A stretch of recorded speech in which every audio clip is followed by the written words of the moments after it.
Welcome to Mastering Life's Adventures, an educational podcast about tapping into your true self, the soul, your soul, the substance of your life, to discover what life's ups and downs are really about, and how to have a greater sense of purpose, peace, joy, and fulfillment. I am Dr. Judith Holder, your host, coach, psychologist, fellow seeker who enjoys diving into the connections between spirituality, psychology, wellness, and your everyday life's adventures. All preparing and polishing you like the facets of a magnificent diamond to be your best self. If you're craving more from your life, you are in the right place. Come, let's journey together and transforming what you know into who you really are. Mastering Life's Adventures begins now. Hi, I'm back with Louisa, and she's going to share a little bit about herself. This is part 2 on a area that we want to talk something more and from the people pleasing, which you'll hear in part 1. And listen to that. It was a great discussion. And this part, we're going to really be talking in part 2 about the power of femininity. The power of femininity. And what does that mean? What does that look like for the soul perspective? What does that look in living of life itself? So, Louisa, why don't you introduce yourself and let us kind of dive in. Sure. Thank you so much again for having me. It's always a pleasure. For those who haven't heard the first part, I'm Luisa Valentin, an empowerment wellness coach. I'm also a registered nurse, and I work with women to transform their lives to become the healthiest versions of them and just really create long-standing transformations versus short-term results. And with femininity, it's so powerful to embrace who we are as women, because there are people that think, oh, being feminine just means soft and allowing yourself to sit in the background or just mother others. And it can be so much more than that. And to go even along with people pleasing, a lot of people think femininity is a part of that. To be feminine, you have to people please, you have to just nurture and do everything for everyone else, and that it's not really about us and who we are as women, as this divine creature that has been created to be here and find balance with our masculine counterparts. Yes, and at the soul level, we don't realize that the soul, whether in a masculine or a feminine body, is actually more feminine in nature. It's the omega.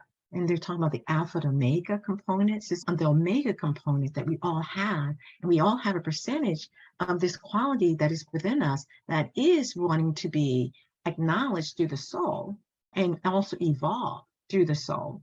And so the femininity is a wonderful area for us to talk about and explore based upon your own personal experiences and also about how you like to work with individuals as well. So tell me more about, how you're embracing more of the femininity and how that came about. So when I was first starting my career, I thought I had to be this ultra assertive, in charge type of person. And if I was soft, then people wouldn't respect me, or I wouldn't be able to achieve very much, because that's not part of being a quote unquote woman. So I put all the softness behind me, and I thought, okay, that this can't be a part of my life except maybe in a romantic relationship. And everywhere else, I had to be hard and tough and put up this persona. And it kind of goes around the time that I switched over from being a people pleaser, where I thought, okay, if I'm not going to be this way, I have to Mhm. now be this way. And while my people pleasing journey was in increments, as I continued to evolve, I thought, all right, let me show how strong I am, how strong my voice is, and everything that I can do in that sense, although I was doing more for myself, but I was still doing a lot of doing and not completely just being and accepting. Yeah, when you're talking about this, I was thinking of the pendulum swing from soft to hard. It's kind of swinging back and forth in the pendulum swing. And what the soul actually wants us to be is strength and softness. It wants us to be strong, but we also have this soft quality to us. So, and it shows up differently than this pendulum of being too soft, which is the people pleasing, or too hard, which ends up being this kind of aggressiveness that, shows up sometimes with women in workplaces and thinking that they need to be that way, like you're talking about here. But this quality of strength and softness, what do you think about that? I think that's a perfect analogy because we often try to swing too hard on that pendulum. And once we find that balance, we can find our happy place where it just becomes authentically us. And we're not trying to be any one way or the other. We're just being who we are. And not all women are extreme feminine beings, just like not all men are extreme masculine beings. We all do have that within us. And there is a time where we have to pull from one of those aspects a little bit more, but it shouldn't be to the point where it's overpowering us as a whole and we're just creating a false image to, again, help the masses think we are who we are supposed to be. Yeah, it's like this persona that we have to be aware of. The persona, which is gets back to what I talked about in our first part one, is the ego persona. And so the ego is, always trying to have this false image, as you're talking about, this false aspect of ourselves, this synthetic self of who we are, but it's not the true or the real of who we really are. That does require some silence and quietness and exploration, being out in nature or being able to take meditative time, we talked about in part one. It does require those things, but when we get that centeredness within us, then we feel that quality of strength. It's like, exercising that muscle, but it's strength with softness in how we deliver information, how we communicate, how we look at things, the lens by which we see life by. And it's not in this pendulum format that goes on. No, then we become in flow and we are Mm. able to really see what we are capable of. Because even as the feminine, and we talk about being soft, think of Mother Nature. Yes, she gives us these soft breezes, but she can also create these hurricanes, these tornadoes. And it's about knowing that that is both within us, the soft and that power, but it doesn't just have to be destructive in one way or another. Because when we are too soft in our feminine, that's again where we allow for that people pleasing. And if we're too aggressive, even in that femininity, we can become the shrew, the hag, the nagger. And it's all about what I want and I need it now when it doesn't need to be that way. We can find that internal balance where we're flowing, we're moving towards things we enjoy, we're still able to do the things that need to get done, but it's just in a different sense. Wow, that was very nicely said. It is totally, it's like a different frequency we rise to. And everything's vibration. Everything we see around us is vibration. And so when have an opportunity to be in flow, that flow moves us into a higher frequency or vibration that allows us to see things and do things from a different standpoint than if we were at a lower frequency. It's like you take the high road, I take the low road. Well, we want to take the high road. And frequency in order to continue to go and evolve, because that is a subtleness of the soul.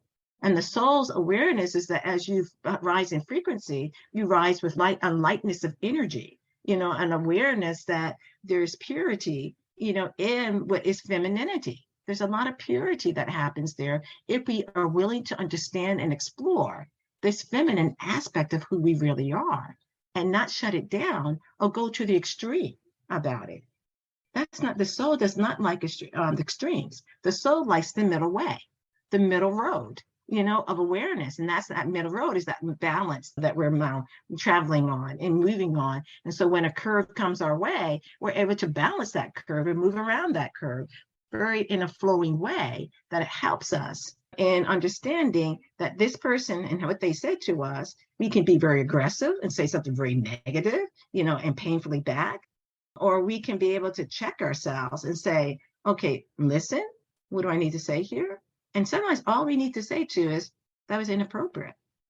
That was not the helpful thing to say in this moment. And you know what? Can we talk later? I don't want to talk right now about it, because I just need to kind of think about what just happened here, and then move forward with going into yourself and asking yourself, what's going on? What I need to do here? What I need to say to this person to help them to understand their impact that they have on me. So then that is using your femininity in a sensitive, but in a strong way that doesn't allow you to feel shut down or that your voice is not going to be heard at all. Yes, exactly. Because when you are embracing that, we're always told feminine beings are emotional. And you know what? That's okay. That we embrace those emotions and we work with them instead of trying to shut them down. Because when we're doing that, when we're trying to go into the masculine of the logical side, we don't feel heard. We feel crushed in that way. And if you allow those emotions and say, like you said, that was inappropriate. And I like to ask questions, and I do this while in my feminine sense by saying, what were you trying to gain by saying or doing that from the situation when I am feeling hurt, instead of you hurt me and you did this wrong and now we're just going to have a full-on argument. But no, I'm going to open to be receptive, because I think, again, with the flow and the femininity, being receptive, being open, and allowing those emotions to exist and working with them helps to create that flow. And even with what you were saying about raising our vibration, because we are in that higher vibration, because we are flowing, it gives even the universe the space to bring the people and events that we need or that we want in our lives, because we are in balance with them. We get out of that low frequency where all of these negative things are happening to us or coming our way. We can allow for the graciousness that we are looking for, that we want to experience. Yes, I love that word, graciousness, and gratitude, and being of grace, all qualities of that femininity that are wonderful and actually very, very strong. You look at nature, but you bring up that analogy before, you see the beauty of nature through the blossoming of the trees and of the flowers. You see their strength and how it has to shoot through the ground and come up to be a flower. And so there is another perspective about the femininity is that embracing quality is so powerful and so needed. And then what we're learning as being females and who we really are is mastery over our emotions. That just because we feel it doesn't mean we have to do it. Just because we feel it doesn't mean that we have to say it. It just means we realize this is triggering something within me. Okay, what do I want to do about it? And then the mastery, especially in relationships that we do have, personal relationships as well as professional. But then it's like, how do I want to act that honors my soul?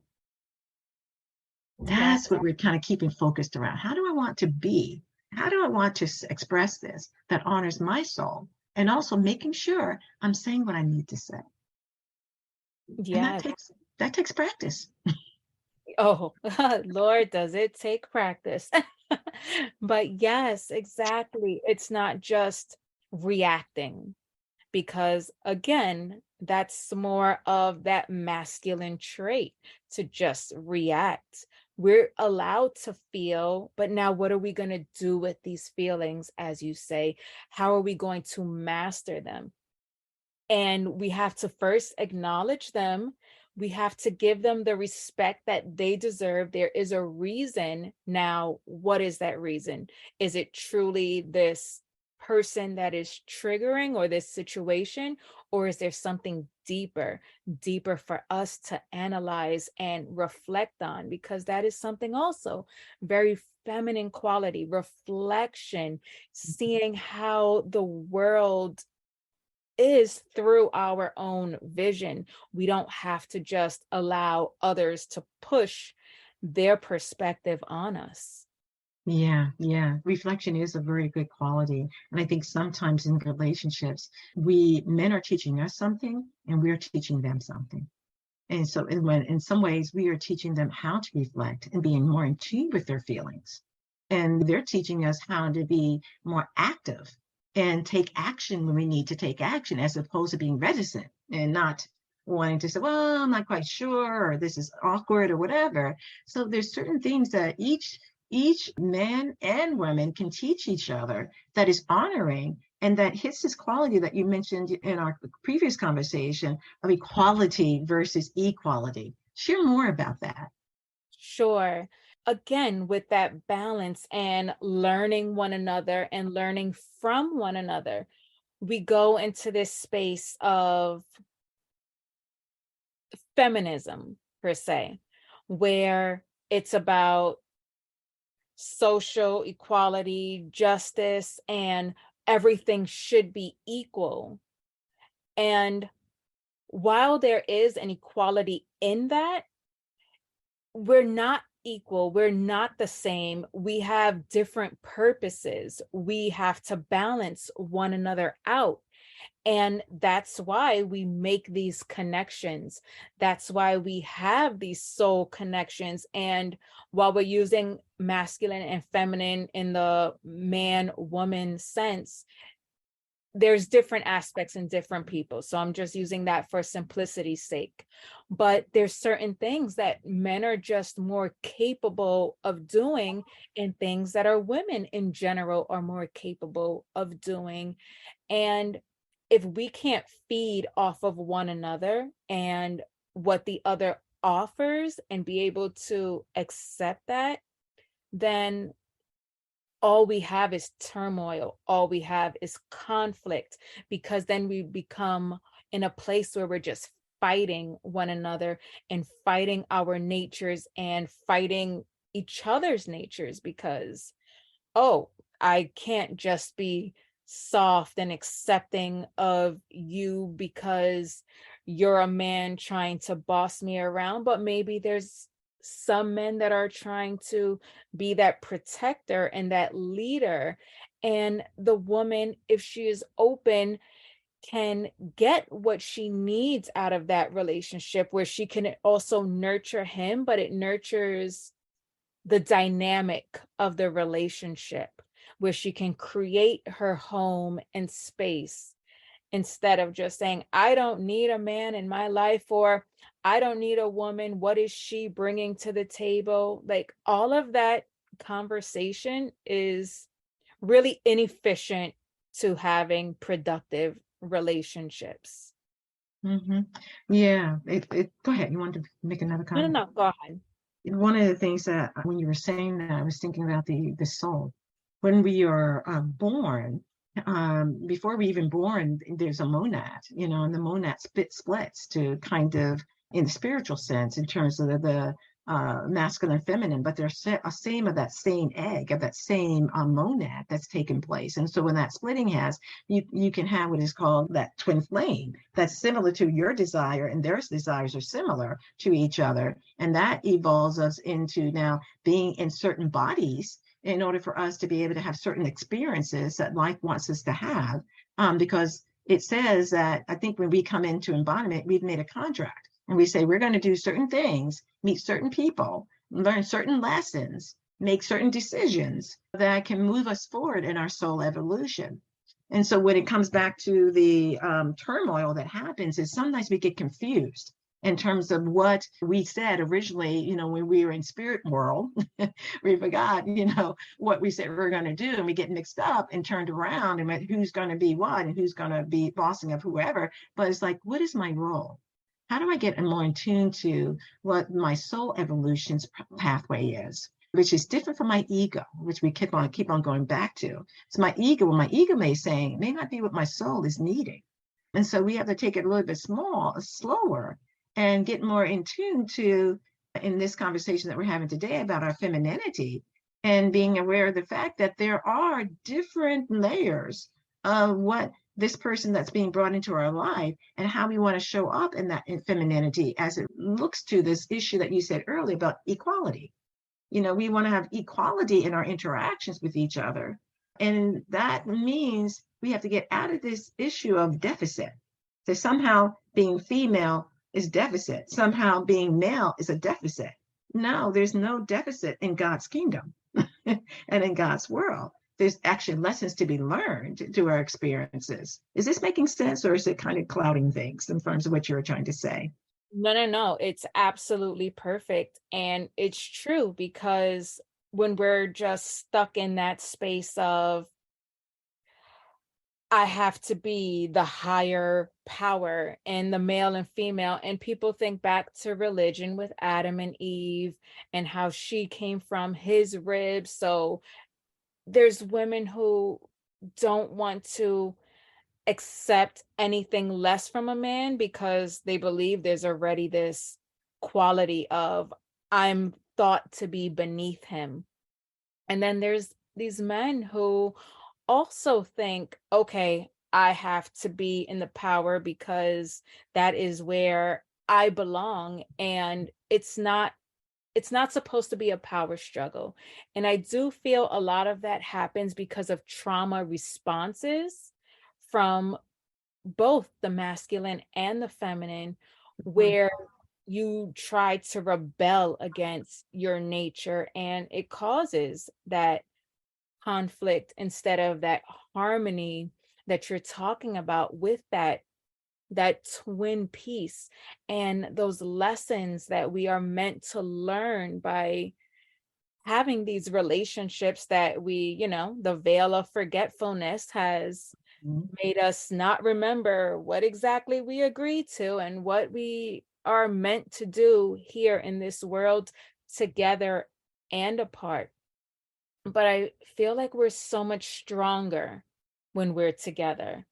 We are stronger as that unit of getting that whole spear, as we could say, with that masculine and feminine energy. The sun is seen as masculine, the moon is seen as feminine. Without the both of them, what do we have? Mm-hmm. Mm-hmm.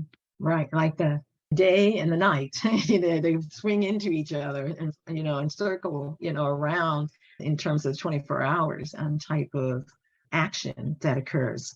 And also I think with equality is, and I'm thinking out loud with this because of, you had said about Adam and Eve, and and everyone has this appropriate place in hierarchy itself.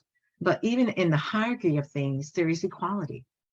And so I think that's sometimes where we can be missed because of the hierarchy that I think is what the woman, the man, and God, and so they say, well, that's the hierarchy. So it just needs to be that way. That's the kind of the letter of the law. Whereas there's the spirit of the law. It ultimately, we all are equal because Adam came from Eve. The child came from the woman. And so there's power in her role that she does have, just as there's power in man's role and what he is supposed to be on the earth to do. And each one has to kind of be aware of, like you talked about earlier, this veil of forgetfulness, that we forget what it is, and but we have to be able to have quiet time and start to learn about, what is my mission? What is my purpose? What is it that I'm meant to do here on this planet? In order to give greater service, or bring greater light, or bring a particular creativity or invention, or whatever it may be, or whatever it may be. But we get too locked into sometimes this external focus on gender only. But that's not what God wants us to be able to be focused only on. He wants to focus on the totality of who we are, and also what are the life lessons that need to be learned that you said you would do when you're in the heaven world that you just forgot. And you have to learn how to remember. Yeah. And the quality of these relationships, if you're more focused on that versus, okay, we just have to be equal beings, and that means I have to do this and you have to do that so that we can have a whole, it's just not like that. It's what you are creating together. And sometimes that means in one aspect, okay, this is where I'm giving, this is what I have for this situation, whether it's in the home or with the children, or even just embracing your pleasure, your sensuality as a woman, because there is still the power in that, and not to be overly sexualized, but owning your sensuality, owning your pleasure is power, because you don't look for that from your counterpart, but it helps to attract it. And that's with the power, not with just, I have to dress sexy and look a certain way. It's, I feel good in my skin, and that exudes this confidence, this power, this substance that can bring that partner to you. Yeah, I like the fact that you said, because it does hit back to part one that we're talking about, feeling, and the empowerment of feeling who you are, not just kind of dressing the part of who you are. And that femininity is more expansive than just the physical aspects of who we are, but it's the mental, emotional, and spiritual aspects of who we are. And what the quality of the femininity is unique, like there's a snowflake. The snowflakes are not alike. There's a unique quality that is brought to that snowflake that we bring to life and life experiences, and have a different lens by which we see things by. And just because our lens that we're seeing things by is different, it doesn't mean it's deficit, as I said earlier. It just means it's different. And just as he sees things from a different lens, it's different, and that's okay. And how do we find ways to co-create? So what you're mentioning before, co-interact with each other in a way that creates that sense of harmony and balance. And that's what the soul wants. The soul wants to learn lessons from, if you're in a relationship, be it personal or professional, it wants to learn from those experiences and start to feel that greater sense of growth and advancement, and evolution, and realizing I'm learning a lot from this. Even those experiences or those personal relationships that we went through, that we say, oh my God, how did I end up here with this particular person or that particular person or that particular situation? Did you grow from them?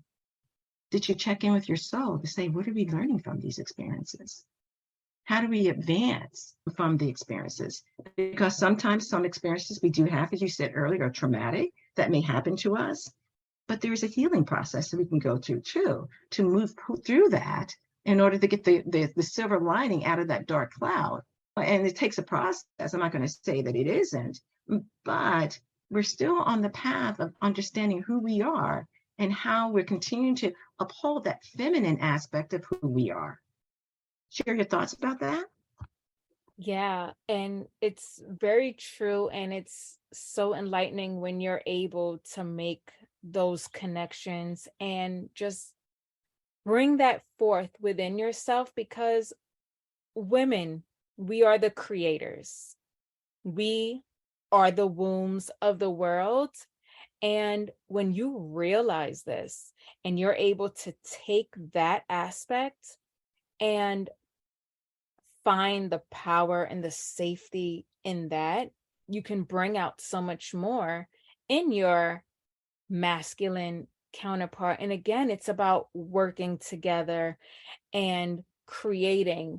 We can co-create, but the creation starts with us. It starts with the feminine, and then the masculine is able to join in with that. And that's how we get that growth. That's how we're able to ascend to that place and learn those lessons, even as we have forgotten our heaven's promises that we've made. We just have to, again, be open and in flow and ready to evolve and learn from each other, from ourselves, from our situations, as you have mentioned. Mm-hmm. Yeah, and I think the part that you said about the connection and co-creation, and I think there is some powerfulness that goes on with the co-creation that women do have, with having more of the feminine qualities to them. We all have feminine and masculine qualities that are within us. It's just a balancing act. And so we're having more, as a females being born in the physical form, this physical form, we are more feminine in our interactions, and we're learning what it is to be feminine.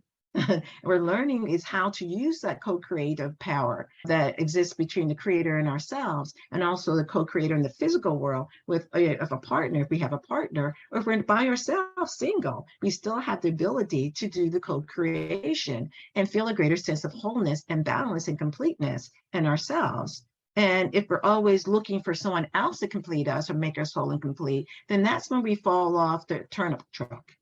We fall off, and we're not realizing that we have it. God has given us the both alpha and omega energy within us. We just have a more feminine energy within us. And therefore, how do we hold that God has given to us in a way that honors our soul and advance the soul lessons that we're here to learn? Yeah. And like you said, we don't have to have that partner or that space, because we can do it within ourselves. We just have to be ready to do it our way, and the way that comes natural to us. And again, that means that masculine piece of us will also evolve and also be a part of the journey. And it's not about putting out that flame because, oh no, we're afraid to be that piece. It's about nurturing it while we nurture ourselves, while we nurture the things that we are creating, whether we are doing that with a partner, with a job, with an opportunity, or even with a friend. It's what can we create? What can we build? How can we show the world our passion? Because we are passionate beings, and we can pull that out of ourselves. And that's what shows our light. That's where our inner light comes from. When that passion starts to exude from us, that's when we have the most power to create whatever it is we are trying to do in this world. And it does tie back into, very nicely said, into embracing our femininity and not kind of pushing it away. And seeing the goodness and the qualities and the gifts that are given to us in our femininity that we do have. And it means sometimes being able to be more discerning about what we hear, what people share, what's going on around us, and just saying to our own inner self in that discerning way, what do you think, to our inner soul? Because our soul is saying, no, I think we need to just not do anything right now with that. Or just be quiet. Or you need to say something. Oh, oh, definitely, definitely. And again, that's where that receptiveness comes in, and listening to that intuition, because our body speaks, our soul speaks to us. So sometimes it is about taking a moment to realize, okay, do I need to say anything? Is it going to make me feel better, because we are feeling beings? Is the long outcome going to be had by me doing something right now? Or do I need to take that moment and wait and evaluate and reflect on the situation? Or possibly end up saying those hurtful, harsh things that we don't really feel, but we are in that moment just reacting. And sometimes we do want to react. Sometimes we do want to say those harsh things, and they are necessary. And that's okay too. It's just about embracing the fact that they are our feelings and they deserve that acknowledgement, but own it. Don't give your power away by saying, you do this and now I have to react this way. I have to have these emotions. Like, no, they're yours. Someone else may not feel the same way with that same situation. So owning that and just coming to terms with it can give you power in and of itself by being able to do even that. Yeah, I love what you're saying about owning your own feelings and not thinking that someone made me do it. We can have very strong feelings. And one of the things we're learning is as we said, and previously, we're learning to master those feelings, knowing that they're triggering something within us. Because at some level, we have to ask ourselves, this is what the soul does. The soul says, we prefer that you ask, what's the motive for me saying what I'm saying? Because the soul says that was not a good motive. Why you said that? You get too much anger, too much frustration, too much whatever. You can say something, with a different motive. It's just saying, well, and the emotion comes up still within you, but you realize, I need to say this because this person will continue to believe in a certain way that is not true. And I have to have a measured way that I want to say it, and a firm way. Go back to what we were talking about, strength and softness. In a firm way to help this person to understand that this is not right. This is not something that I'm going to honor or uphold in any particular way because it crosses the line in some particular way. So yes, we put some emotion to it, but we understand that we have that strength and power by which we're saying it, but a softness behind it, because we're not trying to inflict pain.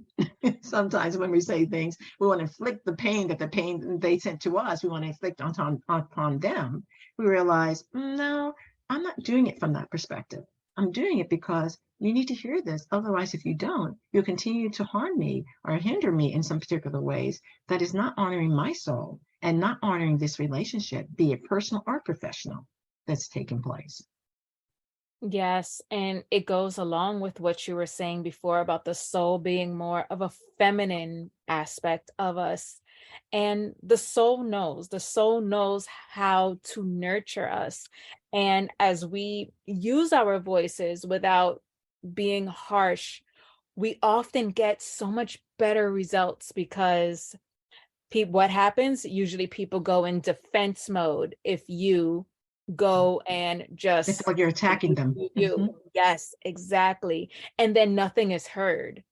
Then the conflict continues. But when you're able to put it in a way that speaks to their soul, potentially, whether romantic or work or otherwise, there can be resolution there. And sometimes that resolution is just taking some space away from the situation so that we can both evaluate and figure out, and not feel like we have to attack one another or constantly defend ourselves against an attack. Yes, exactly. Because the soul ultimately, singularly, in terms of not being involved in a relationship or involved in a relationship, wants harmony. Yeah. And harmony and peace. And it wants to be able to be heard and listened to. And it wants to be able to continue to grow. So just because we fell down or we didn't say it right or we didn't do it right or whatever, we don't want to just say, no, that's it. I'm not going to be involved in that relationship anymore. And I say, try it again. It's called self-mastery. You you keep on trying, and you gain the mastery until your inner self says, no, this is enough of this. This is not moving in any particular way. This is not in alignment with what my soul is needing at this point in time. And so then we have to make some choices and decisions in our life.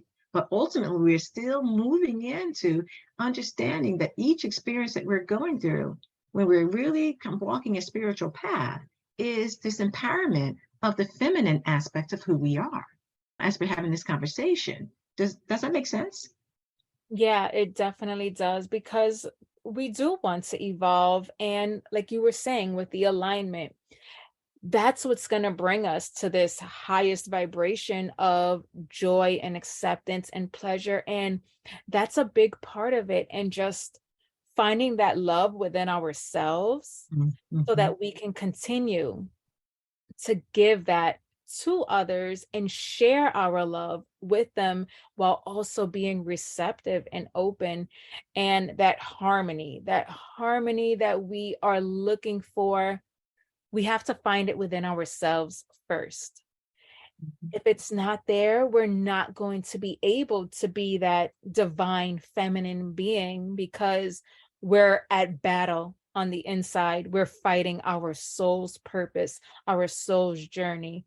And therefore, that comes out into all of your relationships, all of your interactions, all of your reactions and emotions, and everything else. Wow, so wonderfully said. Very nicely said. I love the aspect that ultimately what the femininity has a great quality to offer in its unique way is love. Love is nurturing. Love is compassion. Love is kindness. Love is sternness, firmness, like you talked about Mother Nature. And sometimes Mother Nature will give you a licking, but then right after it's a calm, beautiful, clears the air and everything's pristine and beautiful again. So we have to realize there's so many different dimensions to who we are and this femininity that we're talking about that sometimes gets shut down and put into the closet. And the closet door needs to be open, and sunlight needs to shine in and see the beauty and the marvelousness of who we really are as feminine beings.